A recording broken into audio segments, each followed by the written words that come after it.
This episode of Tales from the Lot is sponsored by ShakedownT-shirts.com with unique lot-style t-shirts, license plate frames, coffee mugs, and all sorts of things for Grateful Dead, Fish, Zappa, Panic, and more. ShakedownT-shirts.com, where all U.S. orders over $35 ship free. And just for Tales from the Lot listeners, use the code LOT20 for 20% off of any order. That's LOT20. Tales from the Lot, Truckin Through Time, Part 1. Hey there, friends. Welcome back to Tales from the Lot. I'm Will, and I'm so glad you decided to pull up a chair and hang out for a bit. If you've heard the show, you know we usually spend our time talking to folks who make the scene what it is. But today, I'm doing something a little different.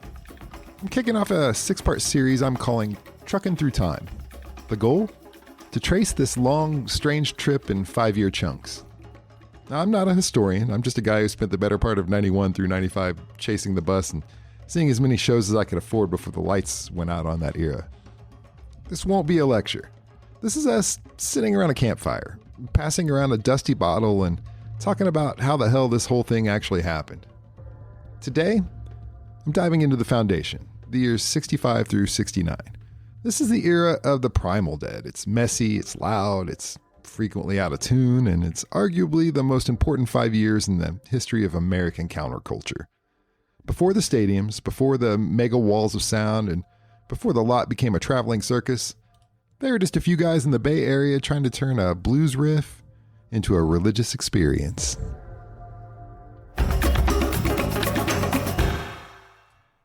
To understand the Dead in 65, you have to realize these guys weren't exactly born as psychedelic warriors. They were basically a bunch of folkies and blues nerds. Garcia was a banjo-obsessed bluegrass player who probably would have been perfectly happy living in a shack in the woods just picking on strings all day. You had Bob Weir, who was basically a teenage runaway with a guitar and a lot of nerve. Pigpen, of course, was the soul of the operation, the guy who actually knew the blues inside and out. And then you had Phil, a classically trained avant-garde trumpet player who didn't even play the bass until Jerry told him he was the new bass player, which seems like a very Dead way to start a career. Hey, you never touched this instrument? Perfect, you're hired. They started out as Mother McCree's Uptown Jug Band, which is exactly as nerdy as it sounds. They were playing kazoos and washboards. But then the Beatles hit, and suddenly everyone wanted to plug in. They became the Warlocks. Now, if you listen to the very early tapes from 65, they sound like a garage band that's had way too much coffee. It's fast, it's frantic, and it sounds nothing like the Dark Star we all know and love. But then came the X Factor. Ken Kesey and the Merry Pranksters. The acid tests. This is where the band really found its DNA. Imagine being in a room where the walls are melting. Everyone is wearing neon paint, and you're tasked with being the house band for a trip that has no roadmap. They stopped playing songs in the traditional sense and started just playing the room. They learned how to listen to each other in a way that most bands never do. I remember I think it was at Buckeye Lake. I was talking to this old head who'd just been around forever. And he was telling me about those early tests and that the band wasn't even on stage half the time. They were just part of the soup. That's where that improvisational identity comes from. It wasn't about a performance. It was about an experience. In later years, we'd wait for that space segment in the second set. But back in 66, the whole damn show might just be space on any given night. They were the only band crazy enough to let the chaos lead the way.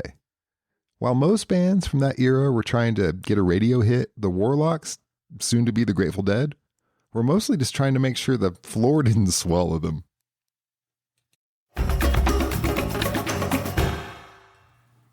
By 67, the secret was out. The Haight-Ashbury district in San Francisco became the center of the universe, and the Dead were the mayors of the block.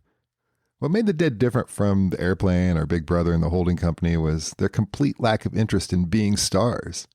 They lived together at 710 Ashbury in this big, beautiful, chaotic house. It was a true community. They'd play for free in the park constantly. The Dead would show up on the back of a flatbed truck and play until the cops pulled the plug. And if they did schedule something, they might show up 3 hours late because they were busy looking for a missing tambourine or just forgot what day it was. There was no industry yet. It was just a bunch of people living out a weird experiment in real time. I think that lack of polish is what bonded the fans to the band so early on. They weren't up on a pedestal. They were the guys from down the street who happened to be able to play guitar well. They were the neighborhood band for a neighborhood that happened to be changing the world. It's that lack of ego that defined them. And as we move into 68 and 69, the music starts to get seriously heavy. This is when Mickey Hart joins the fold, and suddenly we've got the two-headed drum beast. This is the era of Anthem of the Sun and Oxymoxa. If you've ever tried to listen to Anthem of the Sun on a good pair of headphones, you know it's a total sonic blender. They were literally splicing together live tapes and studio tapes, trying to capture the feeling of a live show on a piece of vinyl. It was kind of a noble failure in some ways, but man, it was ambitious. They were touring constantly now, heading out of the Bay Area and realizing there were kids in New York and Chicago who were hungry for this stuff. The sound was evolving from the garage rock blues into something much darker and complex. We're talking about the birth of the 11, St. Stephen. These were weird time signatures. Most bands back then were playing in 4/4. The Dead were in 11/8 and probably 13-something or other just to see if they could. And then 1969 happens, the year of Live Dead. If you're a new fan and you want to know why everyone lost their freaking minds over this band, you start with the Dark Star on Live Dead. It's the definitive statement of what they were capable of. It's 23 minutes of pure exploration. It's not just music, it's a conversation. I wasn't around in 69, obviously. I was probably just a glimmer in my parents' eyes while they were watching the Dick Van Dyke Show. But listening to that album for the first time in my bedroom as a teen in the 90s, felt like I was hearing a secret language. It's a sound of 5 or 6 people completely losing themselves in the moment. It was the culmination of everything they'd learned at the acid tests, finally captured on tape. They weren't just a band anymore. They were a force of nature. And let's not forget, they played Woodstock in 69, and by all accounts, it was a total disaster for them. They almost got electrocuted. The equipment was sliding off the stage, and Jerry said it was the worst set they'd ever played. But that's the Dead. Even when they failed in a legendary way.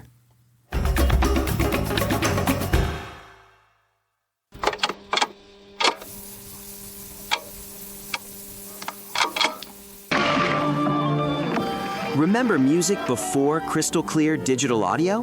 Before lossless streaming? Before hearing every instrument perfectly? Introducing Cassette Pro Max, the world's first streaming service dedicated exclusively to audience-recorded cassette tapes. That's right, no soundboard recordings, no remasters, no fancy Dolby Atmos nonsense. Just authentic recordings captured by a guy holding a Radio Shack microphone in Section 312. Bro, this recording is incredible. I can't even hear the band. Exactly, man. You can really hear the room. With Cassette Pro Max, you'll experience every magical concert moment exactly the way it happened, including the guy yelling, "Play St. Stephen!" the couple arguing about what to do about John, and 21 uninterrupted minutes of blank tape hiss after set 1 ends.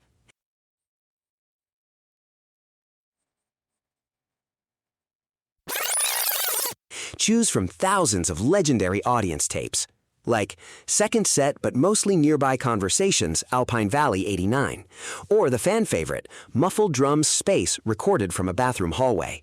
And with our premium Golden Taper subscription tier, you unlock exclusive features like random tape flips in the middle of your favorite song and occasional police scanner interference.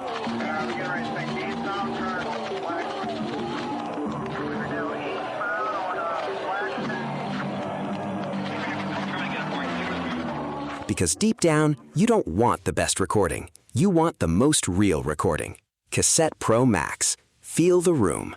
Occasionally hear the band.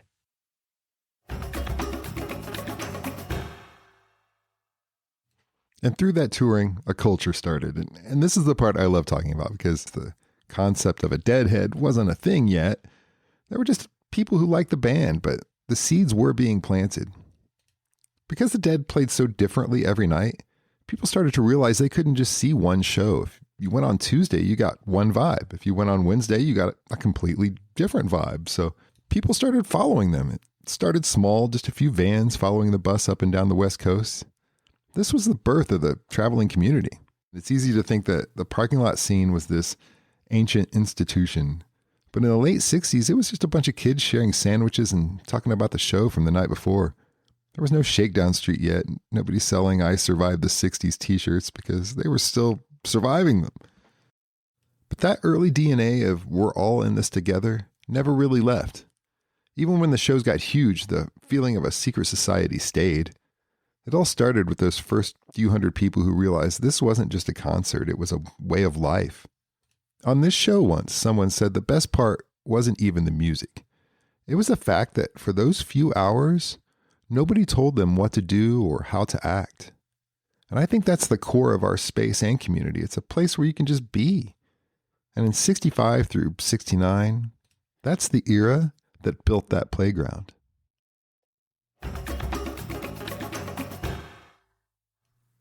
When you look back at those 5 years, it's incredible how much ground they covered. They went from being a ragtag jug band to the architects of a whole new musical genre. They survived the madness of the hate, the chaos of the acid tests, and the commercial pressures of a record industry that had no idea what to do with them. Everything that came later, the Europe 72 tour, the Wall of Sound, the 80s comeback, even the shows I saw in the 90s, it all rests on the shoulders of these 5 years. They laid the tracks. And they did it while the train was already moving at 100 miles an hour. Next time, we're going to dive into 70 through 74. Things get a little more acoustic, a little more cowboy, and then they get very, very big. We're talking Working Man's Dead, American Beauty, and the departure of Pigpen, which changed the heart of the band forever. It's a heavy era, but it's also a beautiful one. Thanks for hanging with me today on Tales from the Lot. Go put on a 68 soundboard and turn it up until the neighbors complain and just let it wash over you. I'll see you right here for the next one. Stay weird, friends. Take care of each other.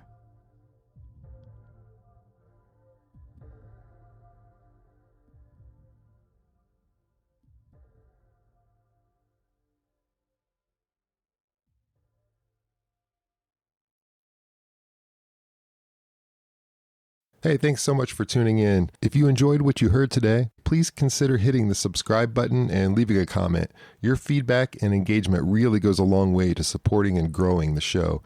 And really, this is your show with your stories. So if you have a story, or even a few of them from seeing Grateful Dead shows or experiences of how the band has impacted your life in some way, I'd love to hear from you and have you on. My email is will@talesfromthelot.org. Reach out. Or you could use the new Text Me feature that's in the show notes. You can easily reach out and connect with me directly that way. And don't forget to follow on Facebook for updates and exclusive content. And for those who prefer watching, full videos of every episode are available on my YouTube channel. So thanks again, and please be kind to yourself and others.